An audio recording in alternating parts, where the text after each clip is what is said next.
Well, good morning, everyone. I can see you smiling behind all your masks. I can see smiling eyes, which is very, very nice.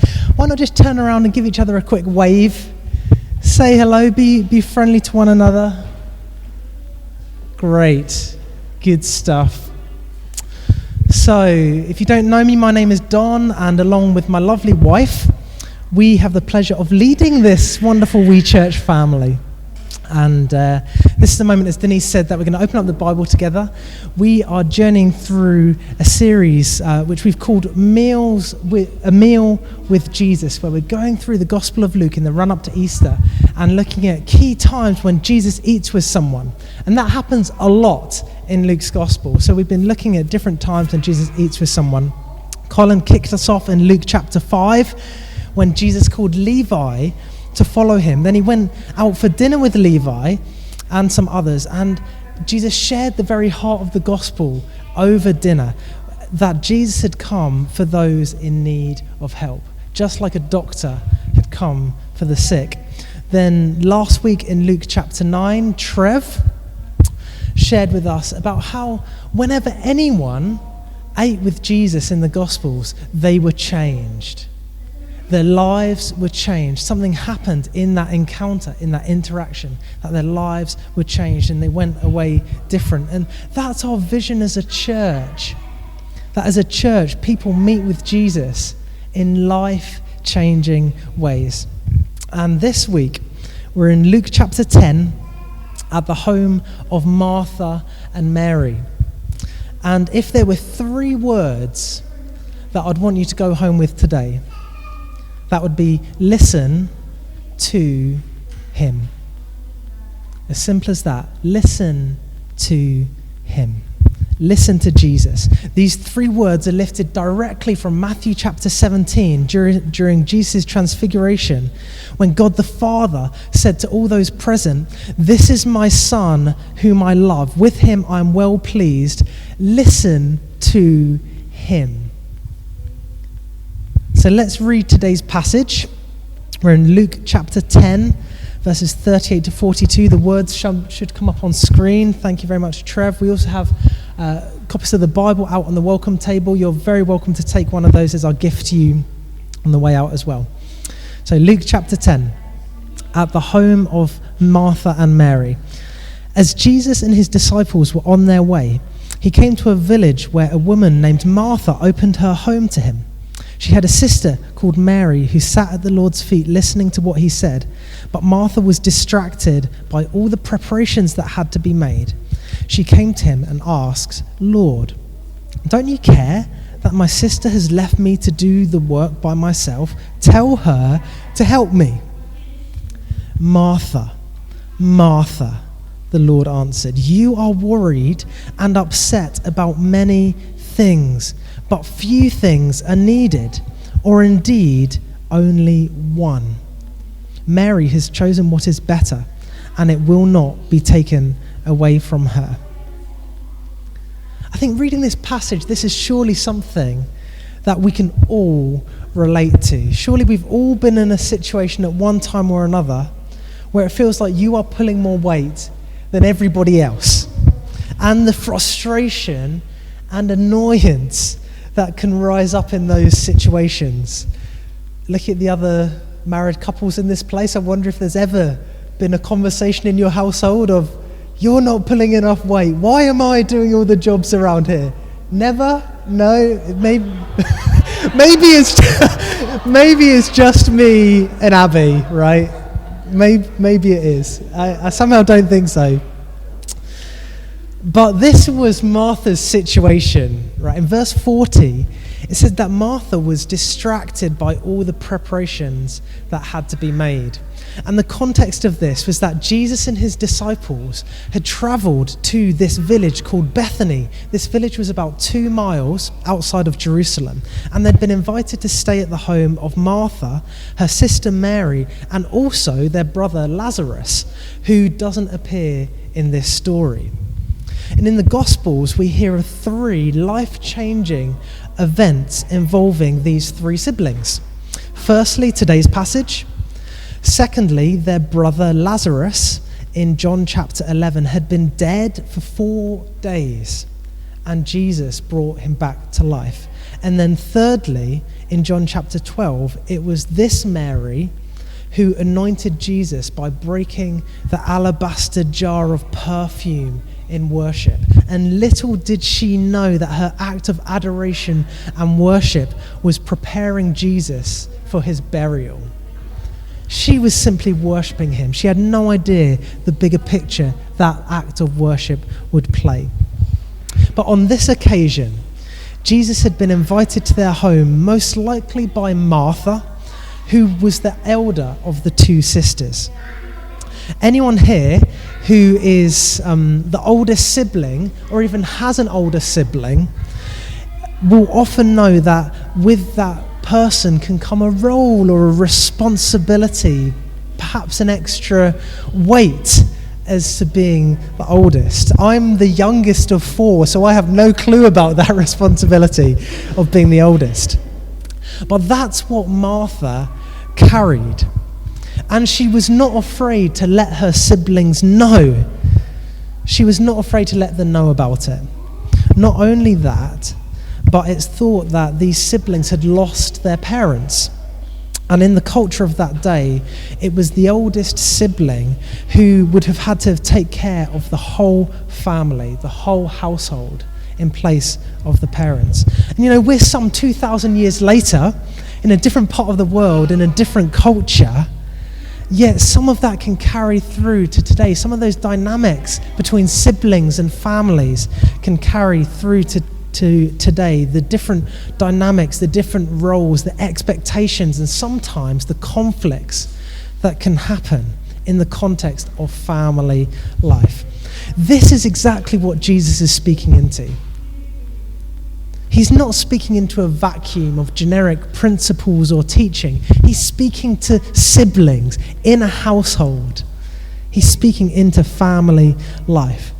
And some of us might have either gone through or be going through challenges in our family life, whether it be between siblings, between parents, cousins, whatever that looks like.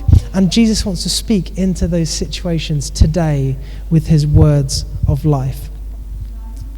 So not only was the Saviour of the world coming for dinner, but around this time it was also the Jewish festival called the Feast of Dedication. This festival lasted 8 days, and it involved traditional foods, it involved different ceremonies, and there were lamps that were lit in the windows of people's homes. So Martha, being the one in charge, had an awful lot of things to do. While Martha was running around feeling utterly overworked, Mary was sitting at the feet of Jesus, listening to him. This wasn't so much about posture, but about purpose. Her purpose was to listen to Jesus. Earlier this week, you might be aware that it was International Women's Day. I think it was this week, was it? I'm pretty sure it was International Women's Day. And Jesus, in his own ministry, empowered and gave voice and prominence to women. To sit at Jesus' feet and to listen in that day was actually to be student of a rabbi, to be a disciple of Jesus, to learn from Jesus. And women in those days were not supposed to do that. They were not supposed to study with a rabbi. They were not supposed to sit at a rabbi's feet. And here Mary was, sat at Jesus' feet amongst his disciples with a position of purpose, listening to Jesus. And Jesus said this would not be taken away from her. You see, Martha's issue was not a cultural issue. She did not have a cultural issue of what was happening with Martha, with Mary sitting at Jesus' feet, but a practical issue. Hey, love, I'm not bothered if you're breaking new ground. I need help with the jobs. That's more what I care about. So Martha says to Jesus, Lord, don't you care that my sister has left me to do the work by myself? Tell her to help me. Can you imagine that? her bossing the Saviour of the world around. Hey, there's a problem. I've got an issue. I'm overworked. Tell my lazy sister to help me.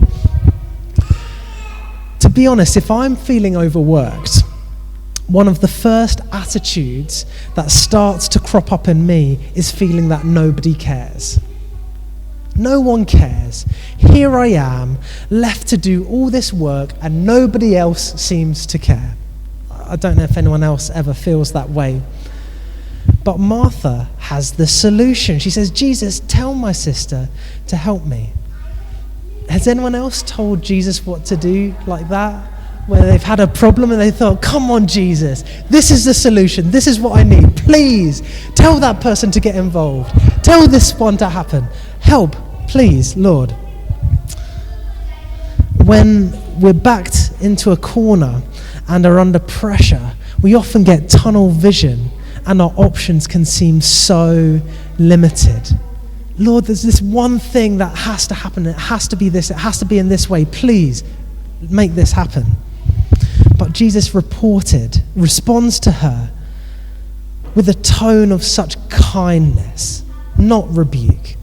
Martha, Martha, you are worried and upset about many things, but few things are needed, or indeed only one.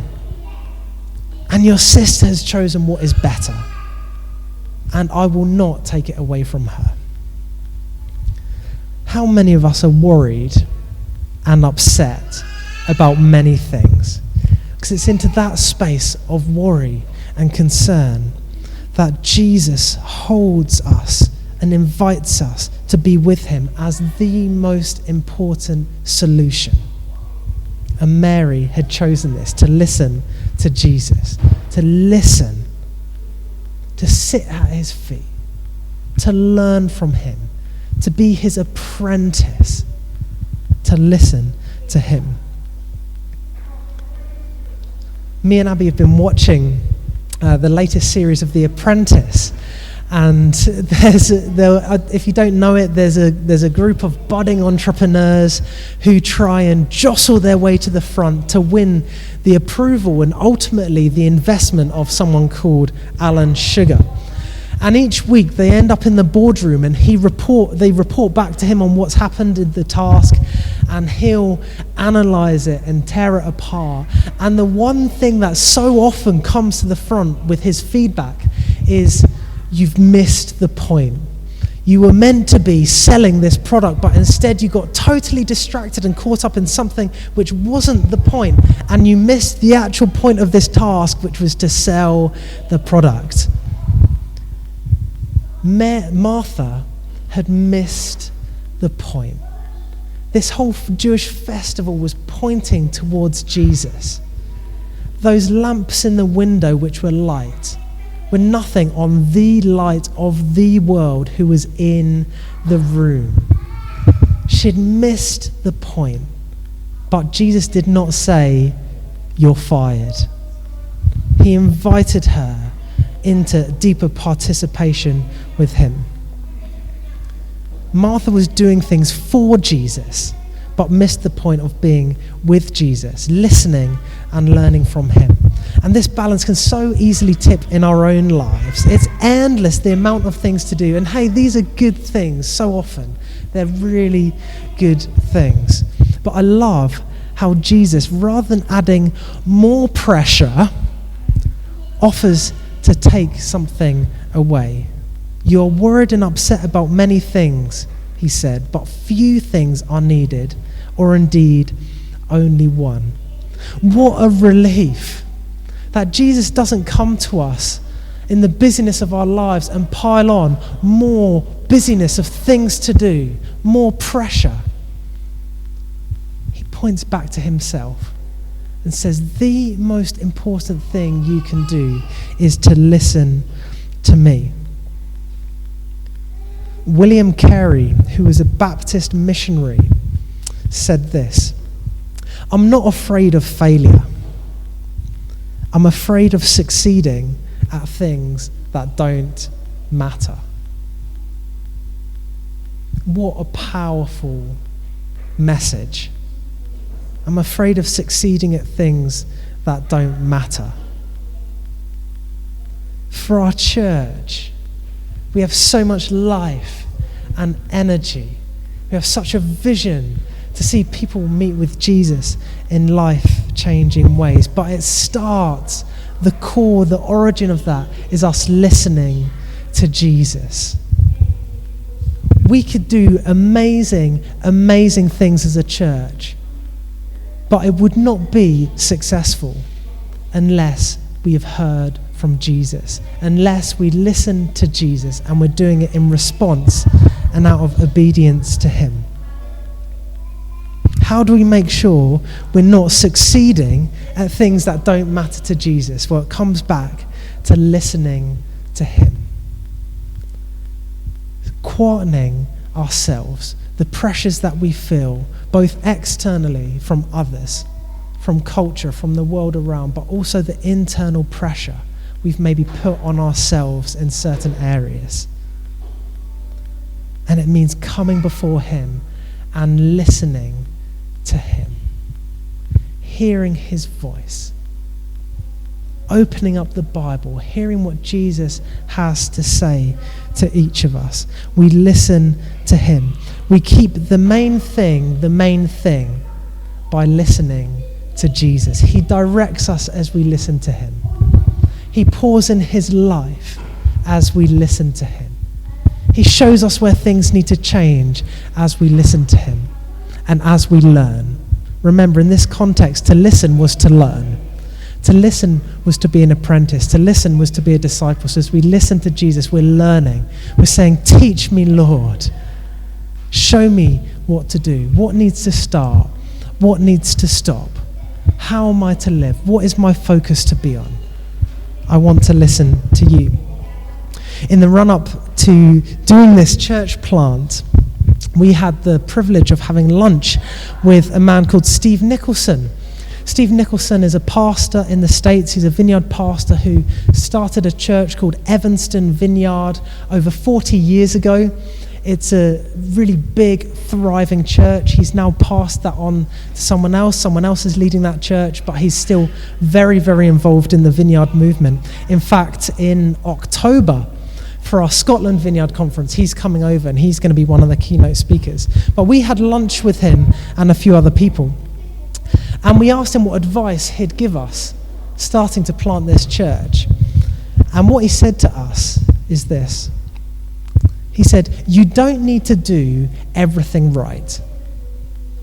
You just need to do the right things. You don't need to do everything right.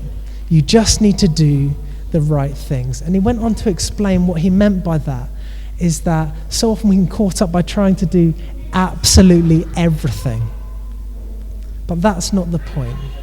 The point is coming to Jesus and hearing from him, what is the right thing to do? And I will do it. Where are you leading me? And I will do it. I'm not going to try and do everything. I'm not going to try and please everyone. I'm not going to try and be everything to everybody. I want to do the right thing. So Lord, speak to me, guide me, and I will follow you. When we're distracted by the loud voice of the many surrounding pressures, so often we can miss the quiet voice of the one, Jesus. And Martha was changed by Jesus' words to her. We don't see the ongoing conversation in this passage, but in John chapter 11, when Mary and Martha's brother had died, when Lazarus had died, Mary stayed at home, and it was Martha who was the one who went straight out to Jesus and met with him, saying, Lord, if you had been here, my brother would not have died. She had learned. She was a disciple. And the question is for us today, will we listen? Will we come again under the apprenticeship of Jesus? Will we listen and learn from him? Quieten our hearts from the pressures, external and internal, and spend time at his feet saying, here I am, Lord, speak to me. 3 words for us today. Listen to him. Why don't we stand?